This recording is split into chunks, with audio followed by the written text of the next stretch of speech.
જન્મુ નામનો રાક્ષસ કોણ હતો? તેનું કોને માર્યું હતું? અરે બેટા, વાત તો તે બહુ સારી કરી. જે અત્યારે આપણા કણની માલિપા જે બે મુખવાળી જે આપણા કુળમાં પૂજાય માં ભગવતી, એ ચોટીલાના ડુંગરે બેઠી, એમાં ભગવતી ચામુંડા એનો અંત કર્યો હતો.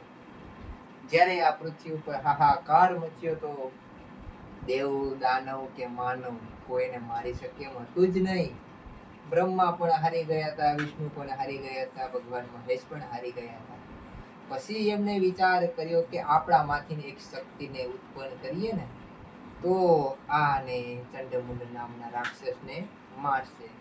ભગવાને એક અપાર શક્તિથી એક સ્ત્રીને ઉત્પન્ન કરી, હિમાલયના પર્વતની થોડીક આગળ તપસ્યા કરતી હતી. અને પછી થયું કે હવે આનો અંત કરવો હોય ને તો આ એક જ શક્તિ છે ને એ જ કરશે, બાકી આને કોઈ સહારી શકે એમ છે જ નહીં. પછી ભગવાન નારદ મુનિ આયા અને ચંડમુંડ નામના રાક્ષસને પોહલાયા કે કીધું કે તમે બહુ બલવાન છો, બહુ બલવાન છો. હવે તમે તો પાતાળને પણ જીતી લીધું, પાતાળ જીતી લીધું, પૃથ્વી ઉપર તમે રાજ કરો છો અને અડધું ઇન્દ્રાસન પણ તમારું જ છે. તો હવે તમારી ગાદી ઉપર બેઠવા વાળી એક રાણી તો જોઈએ ને. આવું કીધું તો ચંડમુંડ તો નામના રાક્ષસ તો ભીમાને ફૂલી ગયા કે વાત તો સાચી છે, અમે મહાન બલવાન, અમે વિષ્ણુને પણ હરાવી દઈએ, અમે બ્રહ્મને પણ હરાવી દઈએ, અમે મહેશને પણ હરાવી દઈએ, હવે અમારાથી તો મોટું કોઈ છે જ નહીં. રાણી તો આપણે અવશ્ય જોઈએ, અવશ્ય જોઈએ, રાણી તો જોઈએ જ. તે કહ્યું કે ભાઈ મુંડ, તો કે હા ચંડ, હાલો આપણે આપણા નારાયણજી કહે છે કે સ્ત્રીને તો જોઈ આવી કે બહુ રૂપાળી છે, કેવી છે આપણે જોઈએ. સ્ત્રીને જોવા ગયા અને ભગવતી એ તો આદિ અનાદિ હતી માં ભગવતી, જે અસીમ કૃપાથી ભગવાનના જાપ જપતી હતી.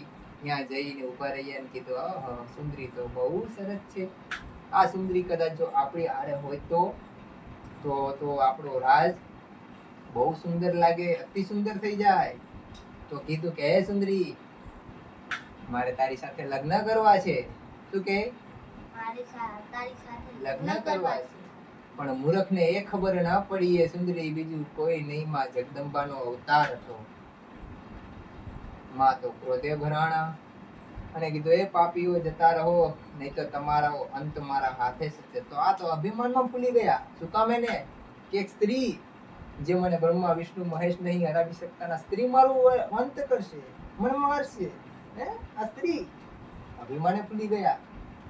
અને પછી તો મારી ભગવતીએ એનો રણચંડી અવતાર ધર્યો, હાથમાં ત્રિશૂલ, અને મારે ભગવતીને કદાચ આભે ચડ્યો ચાંદ અને ધરતી પણ કાપવા લાગી હતી, કેમ કે માનો ભગવતીનો રૂપ નતો કોઈ એનો પારો.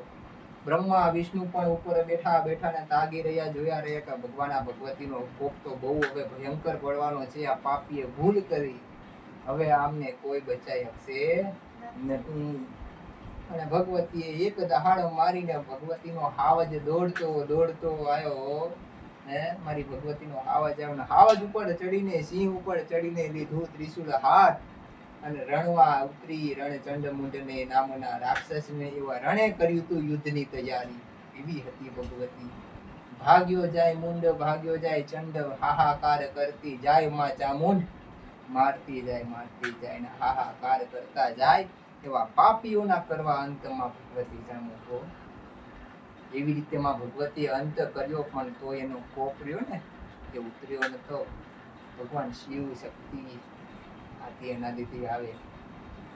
ભગવાન પણ નીચે આવી ગયા ધરતી પર કે બસ માં હવે ખમયા કરી જાઓ, તમે આ પાપીઓને માર્યા છે બસ. એવા ભગવાન કોણ? મહાદેવ, જે દેવોના દેવ હતા, તેમને આવીને આવું કહેવું પડ્યું ને ભગવતીનું પછી નામ આપ્યું. શું આપ્યું કે મારી તમે ચંડ અને મુંડ નામના રાક્ષસને માર્યા છે ને, આજથી તમારું નામ ચામુંડા. અને આ પાચાળ ભૂમિ છે, આ રાતડીઓ ભૂમકાનો રણ તમે રાતડીઓ ચોર કર્યો છે, આ ભૂમકાની માલિકા તમે આસન ગ્રહણ કરી લો. તમારી ભગવતીએ ખાલી એક ચપટી ધૂળ મૂકી અને આ જે ચોટીલો ડુંગર છે ને, એક ચપટી ધૂળમાં ભગવતીએ આસન ગ્રહણ કર્યું છે. હવે બેટા વિચારી, ચપટી ધૂળ ભરી જો આસન ગ્રહણ કર્યું કદાચ મારી ભગવતી એમાં મુખ્ય ભરેલી દી હોત તો આ ચોટી વખતે ઓહો એ ભગવતી છે અને એનો કોઈ અભ્રમ આવશે. માટે જય ચામુંડમાં.